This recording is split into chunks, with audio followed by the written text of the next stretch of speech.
2017년의 부활절입니다. 부활이란 시간을 넘고 장소를 넘는, 시공간을 넘는 일입니다. 죽음을 넘어서고 공간을 넘어서는 일입니다. 그렇지만 부활이라는 말과 부활을 이야기하는 사람들이 여전히 시간 속에, 공간 속에 살아있으니 우리가 살고 있는 이 시간과 이 장소, 그리고 함께하는 사람 모두 부활을 이야기할 때 빠질 수 없는 사람이라 말할 수 있는 것입니다. 그리하여 부활에 주님께서 주시는 소망과 위로가 이 자리에 함께한 살림의 공동체들 가운데 함께하기를 소망합니다. 또 특별히 4월 16일이라는 날짜 가운데서 위로가 필요한 세월호의 유가족들, 또 미수습자 가족들, 또한 세월호로 인하여서 마음의 상처를 여전히 가지고 있는 많은 분들에게 하나님만이 주실 수 있는 위로, 하나님의 주실 수 있는 부활의 위로가 그들 가운데 있었으면 좋겠습니다. 또한 여전히 사회적 고통 가운데 힘들어하는 많은 사람들이 우리 사회 가운데 있고, 또 많은 난치병이나 희귀병으로 고통받는 사람들, 그들의 가족들도 이 부활의 위로가, 새로운 소망의 위로가 그들 가운데 있었으면 좋겠습니다. 사도 바울은 부활에 대해서 이야기하면서 이렇게 이야기했습니다. 부활이 없다면 자기가 세상 모든 사람 가운데 가장 불쌍한 사람이다라고 이야기한 것입니다. 왜 이런 이야기를 하였을까요? 기독교 신앙은 자애로운 부분, 어떻게 보면 사랑이 많은 부분들, 윤리적인 부분도 많은 이야기를 하는데요. 사실 기독교 신앙에 다양한 이야기들을 하지만 가장 기독교 신앙이 다른 신앙과 다른 차이의 근본이 무엇이냐? 그러면 지금 말하고 있는 이 부활이라는 것입니다. 이 부활이라는 것이 다른 종교와 우리를 구별해 주는 것이고 다른 신앙과 우리를 구별한다 말할 수 있는 것입니다. 그러니 세상을 하나님께서 만드신 것과 부활로 인하여서 우리를 새로운 존재로 바꿔주신 것, 그리고 우리의 일생이 끝나고 결국에는 심판과 종말의 때가 있다는 것이 우리 신앙의 모든 것인데요. 이 가운데 자리 잡고 있는 부활에 대해서 함께 고민해 볼 수 있는 하루, 또 부활에 대해서 생각하는 하루가 되었으면 좋겠습니다. 제가 주중에 설교 말씀을 정하면서 오늘 말씀의 제목을 보시면 주 나의 이름 부를 때 이렇게 정하지 않았습니까? 전도사님과 함께 있으면서 이거에 대한 노래가 참 아름다운 노래가 있다라고 얘기했더니 얼마나 눈치가 빠르신지 목사님 저는 부르지 않을래요 라고 먼저 이야기를 하시더라고요. 저는 뭐 특별한 의도가 없이 유튜브에 한번 올려서 성도들 듣게 해주겠다라고 얘기했는데 전도사님 워낙 눈치가 빠르기 때문에 목사님 저는 부르지 않겠습니다. 여러 번 반복하는 것을 보았습니다. 그래서 제가 전도사님 안 부른다니 어떻게 하냐, 제가 부를 수도 없고, 그래서 유튜브를 통해서 이 노래 참 많이 들었어요. 주님께서 나의 이름을 부를 때, 이것이 부활 이후에 우리 모두에게 찾아온 대표적인 이야기입니다. 오늘은 그 말씀 같이 한번 해보려고 합니다. 복음서 마태, 마가, 누가, 요한의 복음서의 부활 이야기들 가운데 마태, 마가, 누가복음의 이야기와 요한복음의 이야기가 약간 차이가 있습니다. 제가 20장, 21장을 읽어오기를 이야기 드렸고 20장 오늘 우리가 읽은 다음 부분의 이야기, 즉 제자들이 모여있을 때 예수님께서 찾아오신 이야기와 도마를 만난 이야기를 얼마 전에 했습니다. 그래서 오늘 이야기와 다음 이야기, 그리고 추후에 조만간 한번 이야기를 할 21장의 이야기를 함께 생각을 하면서 부활이란 어떻게 우리에게 찾아오는 것인가, 부활의 이야기를 어떻게 우리가 받아들일 수 있는가를 한번 생각해 보았으면 좋겠습니다. 마태, 마가, 누가복음의 이야기는 이렇게 생각하면 제일 좋을 것 같아요. 각 사람을 주님께서 찾아가시고 그 장소가 사람마다 장소마다 다 다릅니다. 그러니까 복음서 마태, 마가, 누가복음의 부활의 이야기는 다 개별적이에요. 이 사람 만난 이야기 따로 있고, 이 사람 만난 이야기 따로 있고, 이 사람 만난 이야기 따로 있어요. 예를 들어 부활의 이야기하면서 제가 참 좋아하는 누가복음 24장의 이야기가 있는데 엠마오 이야기가 있고, 그날은 하루 동안에 일어난 일처럼 시간의 배열이 되어 있습니다. 그런데 하루라 해도 부활의 주님을 만난 사람들의 이야기가 다 따로따로 있어요. 그래서 연결성을 갖기가 쉽지 않습니다. 복음서 중에 공관복음은 이렇게 돼 있구나를 알 수 있습니다. 그런데요, 요한복음의 이야기는 웬일인지 세 가지 이야기가 있는데 구체적으로 이게 어느 정도 다 연결돼 있다는 거예요. 첫 번째, 오늘 우리가 읽은 이야기 보시면요, 제가 성경은 11절부터 읽으면서 1절부터 9절까지 이야기, 10절까지 이야기도 여기다 적어 놓았습니다. 지금 보면 이 장소, 공간적인 장소가 어디냐면 무덤 앞에서 일어난 일입니다. 무덤 앞에서 일어난 일이 지금 여기 적혀 있는 거예요. 무덤 앞에서 제자들 여러 명이 예수님의 부활 사건의 현장에 있었던 이야기가 첫 번째 있고, 그 다음에 누가 있냐면 예수님과 마리아가 만난 이야기가 기록되어 있어요. 여기 다음에 있는 우리가 지난번에 읽었던 말씀을 생각해보면 어떻게 되냐면, 예수님께서 제자들 다수가 모여있는 장소에 찾아가셨습니다. 그런데 그 이야기로 끝나는 것이 아니라 그 이야기 다음에 누가 있냐면 예수님께서 도마를 구체적으로 만나서 도마와 대화하고 도마의 신앙을 고양시키는 장면이 나와 있다는 것입니다. 그 다음에는 어떻게 되냐면 예수님께서 갈릴리 바닷가에서 제자들 전체를 만나는 이야기가 나옵니다. 그런데 그 이야기만 나오는 것이 아니라 그 다음에 보면 예수님께서 베드로를 만난 이야기가 나온다는 거예요. 즉 요한복음의 이야기는 무덤 앞에 제자들이 모여있는 집의 갈릴리 바닷가이라는 세 가지 장소에서 예수님께서 혹은 부활의 증거가 많은 사람들에게 공통적으로 나타나 있는 이야기가 먼저 있고, 그 다음에 개별적으로 누군가가 부활을 경험하는 이야기들을 그 다음에 배치해 놓았다는 것입니다. 즉 부활의 이야기가 요한복음이 생각할 때는 공동체 전체에게 임한 것입니다.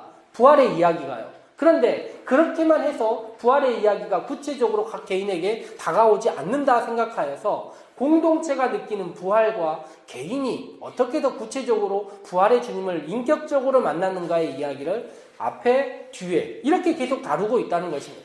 그러니 세 가지 이야기를 함께 읽는 것이 좋겠고, 세 가지 이야기 가운데 앞의 이야기는 무엇이 있지 살펴본 다음에 뒤의 이야기에서 구체적으로 우리의 현실을 살피는 것이 필요하다는 것입니다. 그냥 앞에 있는 이야기를 읽으면서 공동체는 부활을 어떻게 받아들였는가 생각해 본 다음에 두 번째, 개인은 부활을 어떻게 받아들였는가를 함께 생각할 수 있는 시간 되었으면 좋겠다는 것입니다. 바울은요, 이렇게 얘기를 해요. 고린도전서 15장, 우리가 흔히 말하는 부활장이라고 하는 성경에서 이렇게 이야기합니다. 부활 후 예수님을 만난 사람들 이야기를 하는데, 맨 먼저 베드로, 12제자, 500명이나 되는 형제, 그리고 야고보, 또 그 다음에 모든 사도, 그 다음에 바울. 이렇게 이야기를 하면서 예수님께서 만남의 조건들이 어떨 때는 한 명을 만난 이야기로 하시고, 어쩔 때는 사도나 많은 사람들 이야기로 하시는 거예요. 정말 주님께서 그렇게 하셨던 것 같아요. 공동체를 찾아와서 함께 있을 때 이야기를 하기도 하지만 각 개인을 찾아다니면서 그 사람에게 인격적인 만남으로 새로운 부활에 대해서 알려주시는 것입니다. 그러니 오늘 말씀 가운데는 어쩔 수 없이 공동체가 느끼는, 공동체 안에서 함께 느끼는 부활을 이야기할 수밖에 없지만, 우리 성도님들에게 바라는 것은 각자가 삶의 터전과 말씀과 기도와 개인이 묵상하고 지내는 삶의 신앙 형태 가운데 주님을 개인이 만나는 시간이 또 필요하다는 것입니다. 그러니 우리 신앙은 함께 있는 공동체와 개인의 이야기, 그 사이에서 맞물려 가면서 신앙이 형성되고 무엇인가를 알아간다 생각하면 좋겠습니다. 요한복음이 우리에게 이렇게 알려주고 있기에 요한복음을 이제 구체적으로 한번 읽었으면 좋겠습니다. 반복되는 본문의 구체적인 정황, 오늘 우리가 읽은 첫 번째 이야기를 살펴보면 부활의 이야기 가운데 1절 보면 안식 후 첫날 일찍이 아직 어두울 때라고 시작합니다. 이게 공관복음과 요한복음의 차이예요. 공관복음은 분명히 해 뜬 다음에 아침에 밝았을 때 예수님 찾아갔다고 적혀 있는데, 요한복음은 웬일인지 아직 어두운 그 시간에 찾아갑니다. 보니까 1절에 보니 막달라 마리아가 무덤에 찾아갔다고 적혀 있어요. 학자들이 이렇게 성경을 읽다가 되게 어려운 부분이 최종으로 만들어진 형태 말이에요. 그러니까 지금 우리에게 성경이 다가오고 있는 이 방식은 아까 제가 설명드리는 방식이에요. 공동체가 느끼고 개인이 받아들이는 그 방식. 그런데 성경을 해석할 때는요, 1절 다음에 11절을 바로 읽는 게 더 편합니다. 1절 보세요. 마리아가 온 다음에 마리아가 무덤 밖에서 울고 있었다. 이게 훨씬 더 맞는 이야기입니다. 2절부터 10절이 오히려 빠져주는 게 맞아요. 그런데 2절부터 10절의 이야기가 무슨 이야기를 하는지 한번 살펴보면 좋을 것 같습니다. 마리아가 혼자 왔다고 적혀 있는데 2절 보니까 꼭 그런 것 같진 않아요. 우리 성도님들 가운데 아무리 신앙이 좋은 분이라고 해도 무덤에 어두울 때 혼자 가기는 이게 만만치 않은 일 아닙니까? 공관복음서 봐도 모두 똑같이 어떻게 나오냐면 함께 찾아갔다 얘기 나와요. 여자들 3명의 이름이 공이 나오면서 그 여자들이 같이 찾아갔다 이렇게 기록하고 있기 때문에 혼자인지 셋인지는 엄밀히 알 수가 없지만 어쨌든 마리아와 함께하는 사람들이 무덤에 찾아갔습니다. 찾아간 다음에 어떤 일이 벌어졌냐면 무덤이 비어 있었던 거예요. 안에 아무것도 없는 것을, 무덤에 돌이 옮겨진 것을 알게 되었다는 것입니다. 그 다음에 이 여자가 달려가서 시몬과 예수께서 사랑하시는 제자, 성경을 읽다가 요한복음을 읽다 보면 이 사랑하시는 제자는 누구냐? 사랑하시는 제자라는 단어가 너무 수없이 나오는데 이 사람 누구냐 생각할 수 있어요. 그냥 우리가 고민하지 않고 편하게 얘기하면 사도 요한입니다. 그냥 요한복음의 저자. 그런데 이거 생각하고 고민하기 시작하면 후보자가 한 7명쯤, 너무 많죠? 한 7명쯤이 사랑하는 제자의 후보군에 올라 있어요. 그러나 우리는 그냥 그런 고민하지 않기 위해 일단은 요한이라고 이야기를 하겠습니다. 예수님의 제자 가운데 이 2명에게 가서 이야기를 한 거예요. 다른 제자들에게 이야기하니까 2명이 달려간 거예요. 예수님의 무덤을 향하여. 2명이 달렸는데 성경에 따르니 너무 재밌게도 누가 더 빨랐다는 것입니까? 요한이 더 빨랐어요. 그래서 나중에 후대 사람들이 이야기할 때 요한이 훨씬 젊었다 이런 이야기들 하고, 그래서 나중까지 살 수 있었다 이런 이야기들 하는데, 나이가 든다고 달리기가 느려지고 그런 거 아니잖아요. 원래 빠른 사람은 평생 빠른 겁니다. 그렇죠? 정주현 집사님. 그렇죠? 갑자기 느려지고 그러지 않아요. 어렸을 때부터 느렸기 때문에 계속 느린 거죠. 어쨌든 두 제자가 예수님의 이야기를 듣고 달렸어요. 저는 성경 이야기 읽으면서 그런 생각이 들더라고요. 이런 이야기, 예수님에 대한 어떤 이야기에도 달릴 준비가 돼 있는 사람들 이야기예요. 예수님에 대한 무슨 얘기가 나오든지 이 사람들은 그곳을 향하여 달릴 마음의 준비가 돼 있다고 확인하고 가서 증거를 해보고 무슨 일이 있었나를 돌아보러 갔습니다. 가봤더니 누가 더 빨랐다고 얘기했습니까? 요한이 가서 먼저 봤다는 거예요. 우리가 흔히 돌 무덤이 이렇게 크게 있고 그 무덤 앞에 있는 이게 굴러갔을 거다 생각하는데, 여기 성경의 표현에 따르면 무덤의 입구가 굉장히 아래쪽에 있었을 거라는 것을 알 수 있습니다. 왜요? 보니까 계속 구부려서 보았다 이렇게 적혀 있지 않습니까? 그래서 우리가 생각하는 것보다 아주 낮은 위치에 구멍을 파고 안에 들어가 있었던 것 같다 이렇게 생각할 수 있죠. 그래서 먼저 간 사람들과 이 사람들이 이렇게 구부려가지고 아래쪽을 향하여 안을 보았다는 것입니다. 그런데 보았더니 예수님의 몸을 쌌던 세마포와 머리를 둘러쌌던 수건, 이 두 가지가 그 안에 남아있는데, 성경의 표현에 따르면 이것이 따로따로 놓여 있었다는 거예요. 몸이 있는 곳 따로, 머리 있는 곳 따로. 그리고 성경에 보니까 베드로가 먼저 들어가서 그것을 보았다 적혀 있습니다. 그리고 나서 예수님과 함께 갔던 다른 제자, 그 사랑하시는 제자가 그것을 들어가서 보았는데 8절 말씀 보니까 약간 이상한 이야기가 하나 있어요. 다른 제자가 들어가서 보고 뭐 했다는 것입니까? 믿었다고 적혀 있어요. 무엇을 믿었을까요? 무엇을 믿었다는 것일까요? 나중에 보면 이게 부활 모든 것을 믿었다는 것 같지는 않은데 어쨌든 공동체 안에 이런 일이 있었다는 것입니다. 그 현상을 본 다음에 이게 무슨 신적인 능력, 우리가 생각하지 못한 초월적인 현상이 일어난 것으로 생각한 것입니다. 왜냐하면 시체를 가져갈 때 그냥 벗겨놓고 간 것처럼 돼 있는 게 아니라 이 요한이 보았을 때 그런 거예요. 홀연이 빠져나간 것처럼 돼 있더라. 이해가 되시죠? 사람의 몸이 있는데 몸이 그대로 홀연이 빠져나간 것처럼 남아있는 것들이 그대로 개어져 있고 벗은 상태 그대로 있었다는 거예요. 그러니 요한이 그것을 본 다음에 예수님께서 우리가 생각지 못한 어떤 현상 가운데 있구나를 알게 된 것입니다. 그런데 9절 말씀에 보면 뭐라고 적혀 있습니까? 그들은 성경에서 죽은 자 가운데서 다시 살아나리라는 말씀을 아직도 알지 못했다. 즉 그러니 무슨 현상이 일어난 것은 알고 있지만 이것이 부활이라든지 죽음을 이겼다라는 것, 이런 것에 대해서는 알지 못했다는 거예요.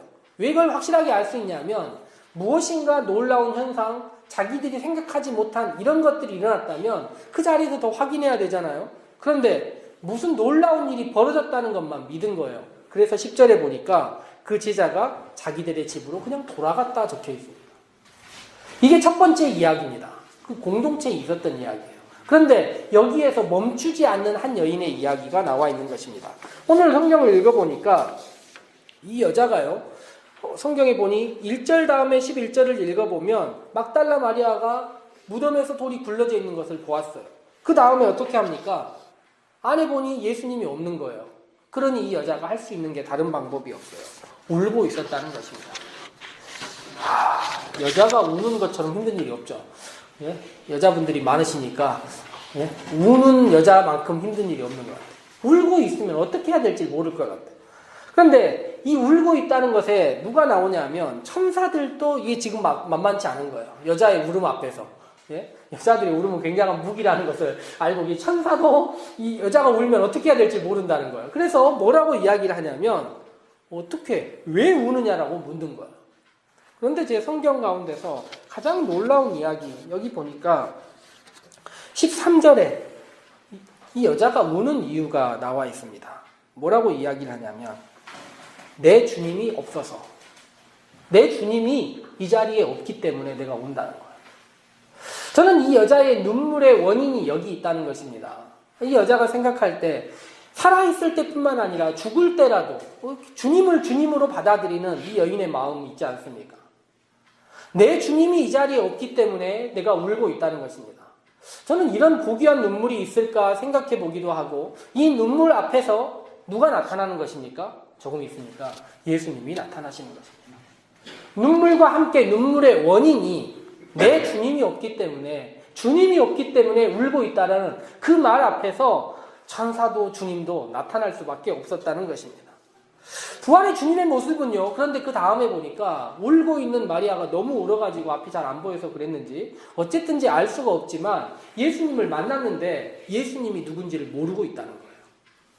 그렇게 주님을 찾고 있었지만 주님을 막상 봤는데 주님을 봐도 모른다는 거예요. 왜 이러냐면요.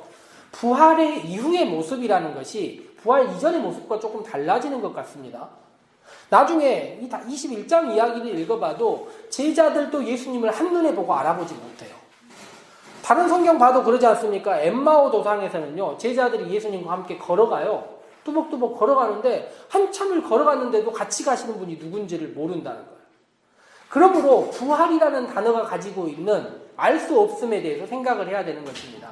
그래서 제가 예전에 이제 교회 다닐 때 장례 예배를 치르러 많이 갔을 때요. 제가 장례식에서 그런 질문 하시는 어르신들이 계세요.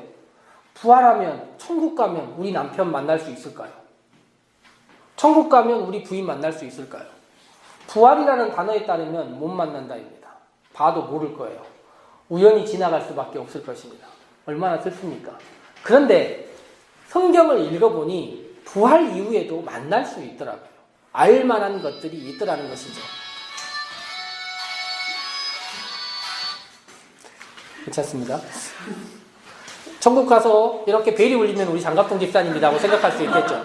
우리가 천국에 가서 함께 모여있을 때 누군가 이런 일이 있으면 그렇게 생각할 수 있는 것입니다. 어쨌든 보니까 누가복음에 따르면 공관복음에 따르면 제자들이 예수님을 알아보는 시점이 언제였냐면요. 예수님이 성찬식을 해주실 때 알아봤어요. 떡과 잔을 나눌 때 예수님께서 떡을 들고 기도하신 다음에 떼어서 딱 주는데 제자들이 알아차린 거예요. 아, 저 모습은 누구라는 것입니까? 예수님이라는 거예요. 그런데 오늘 성경에서는 이 여인이 어떻게 예수님의 목소리를 알아듣냐면 예수님이 자기 자신을 부르는 그 목소리를 늘 기억하고 있었던 것 같아요. 얼마나 좋습니까? 내 주님이 없다고 이야기하는데 주님께서 나의 이름을 부르시고 주님께서 나의 이름을 부를 때 내가 다른 누구의 목소리가 아니라 이것이 주님의 목소리라고 깨닫는 그 만남 말입니다. 저는 우리들이 주님께서 우리의 이름을 불러주셨으면 좋겠어요. 고린도전서 1장을 보면 성도라는 존재가 어떤 존재인가에 대해서 나와 있는데 성도를 두 가지로 표현합니다. 고린도전서 1장이.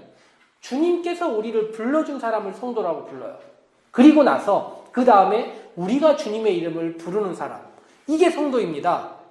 여기 보니까 예수님께서 마리아야라고 부르고 마리아가 주님을 라보니, 랍비라고 부르는 이 과정이 성도됨의 과정이라는 것입니다. 그런데요, 부활 이후에 주님께서 우리의 이름을 부르는 게 왜 놀라운 일이냐면 과거로 치자면 한정된 장소와 시간에서 그렇게 부를 수 있었던 것입니다. 예루살렘 성전에서 부르고 아니면 예수님과 만남이 있는 사람들만이 예수님의 부르심을 들을 수 있었다는 거예요. 그런데 부활이 왜 놀라운 것이냐면 주님의 이름을 부르고 주님의 이름을 듣고 싶은 사람들이 있는 어떤 장소나 어떤 시간에서도 주님께서 우리에게 우리의 이름을 부르고 계신다는 것입니다. 그리고 그 이름을 부르는 사람들이 뭘 할 수 있는 것이냐면 주님의 이름을 다시 부를 수 있다는 거예요. 이 성경 바로 다음에 재밌는 이야기 하나가 있는데 성경의 표현에 따르면 이런 표현이 나와 있습니다. 나를 붙잡지 말라. 나를 붙들지 말라라고 표현이 나와 있어요. 이거는 예수님에 대한 그림들이 성화들이 되게 많이 있는데 이걸 되게 그린 사람들이 많아요. 네? 나를 붙잡지 말라. 그리고 붙잡지 말라는 이유에 대해서도 많은 이야기들이 있습니다. 제일 여러분들 듣기에 웃기는 이야기가 예수님이 부활하신 다음에 안에 옷을 다 놔두고 나오셨잖아요. 현주 바로 알고 웃네요. 예? 옷이 예수님 옷이 다 저기 있단 말이에요. 저 안에. 그러니 예수님은 어떤 복장으로? 맨몸으로 있으니 나를 붙잡지 말라. 뭐 이런 이야기가 주석들 가운데 대부분의 주석들이 많아요. 그런데 저는 생각할 때 이 붙잡지 말라라는 말이 그런 말은 아닐 수 있을 것이다.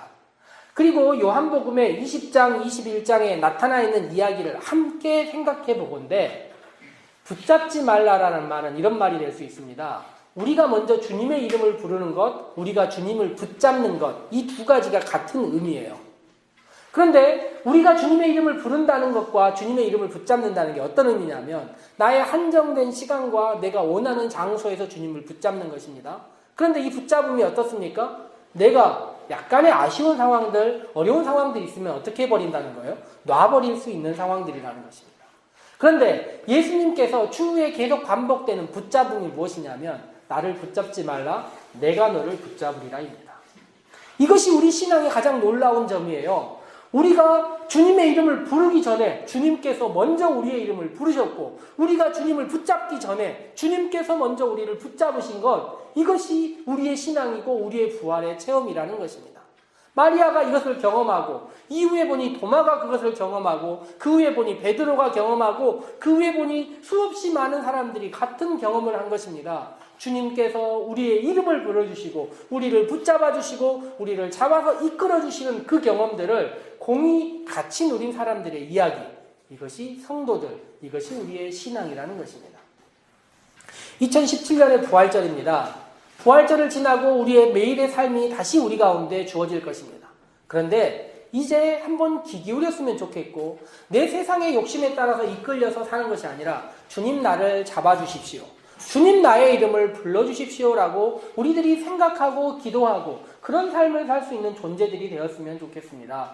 교회라는 공간은 마땅히 그런 공간입니다. 주님의 이름을 부르는 공간 아닙니까? 주님께 이끌림 받는 공간 아닙니까? 그런데 그 공간에 멈춰 있는 것이 아니라 개인의 삶의 자리에서도 같은 일들이 반복되고 그것이 요한복음의 이야기가 우리에게 하고 싶은 이야기라는 것입니다.